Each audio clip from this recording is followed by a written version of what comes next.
Hi, my name is Cass Turnbull. I'm with Plant Amnesty, and we're going to talk about pruning clematis vines today. If you're confused about clematis vines, join the club. I'm just now getting my clematis legs all set with me. They're difficult because they're kind of a strange combination of tough and delicate.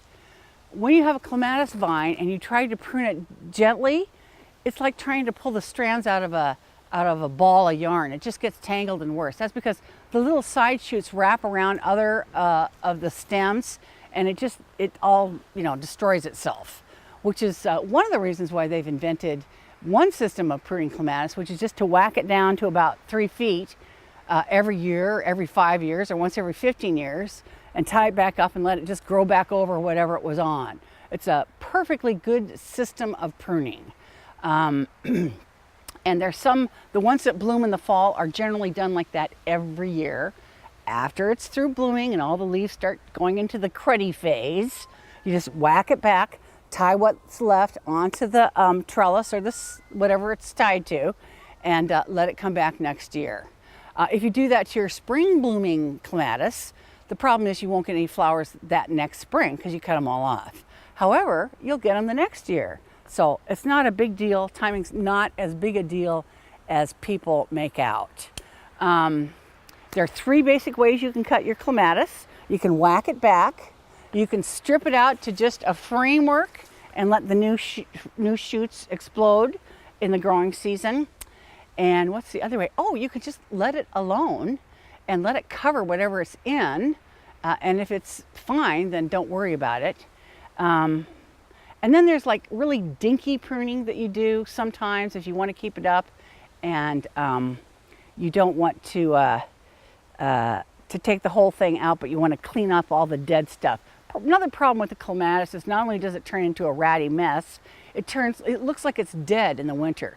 These leaves all turn brown, and it looks like something that you picked out of the pea trap of your sink. It's just sort of disgusting.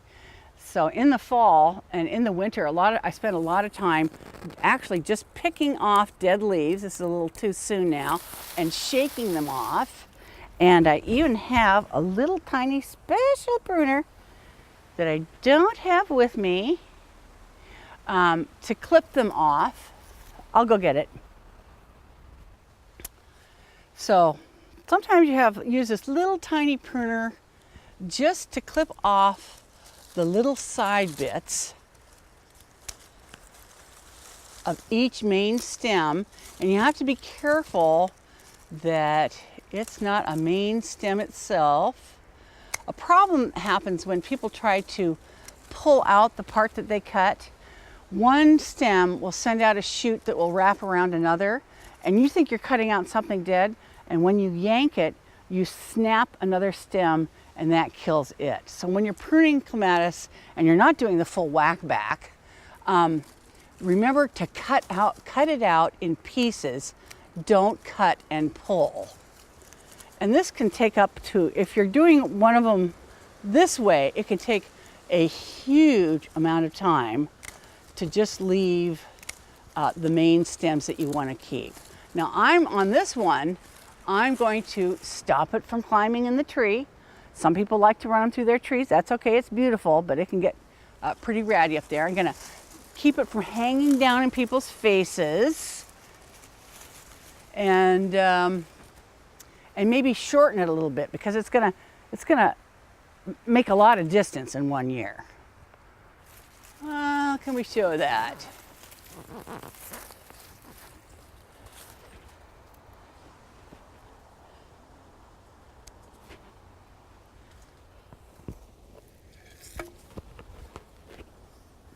So, it looks like, where does that one come from? Follow it with your eyes. It's coming down and meeting up right here.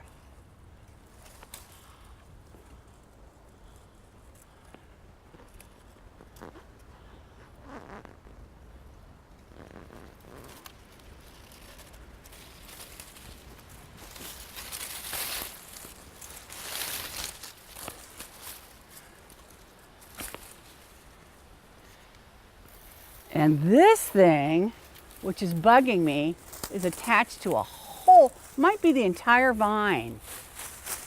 Sort of looks that way, doesn't it?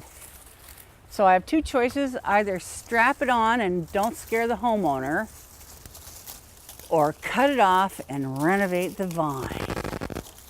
I think what I'm gonna do is strap it on and try not to break too many stems.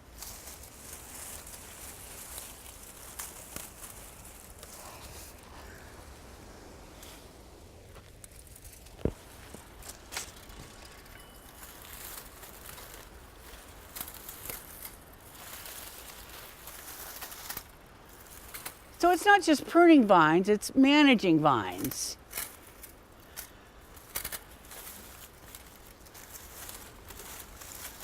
And you have to have some tasteful green tie. And I think I'm going to make it go farther over too.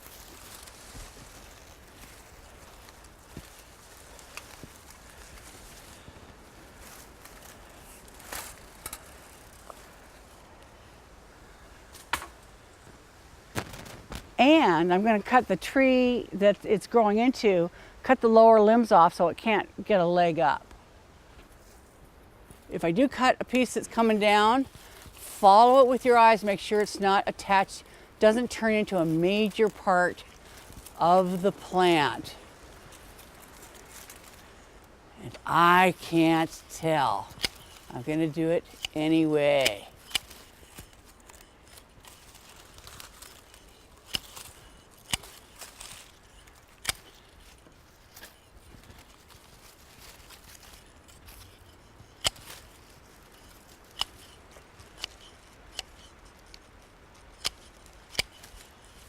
A little bit later in the season, I'm going to come in and shake the dead leaves out, get a ladder, do a little more tying.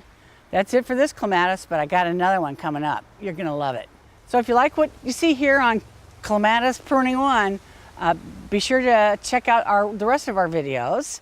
The short subjects are on the YouTube channel, Plant Amnesty YouTube channel. We also have literature and a book that you can find on the plantamnesty.org website. Thanks.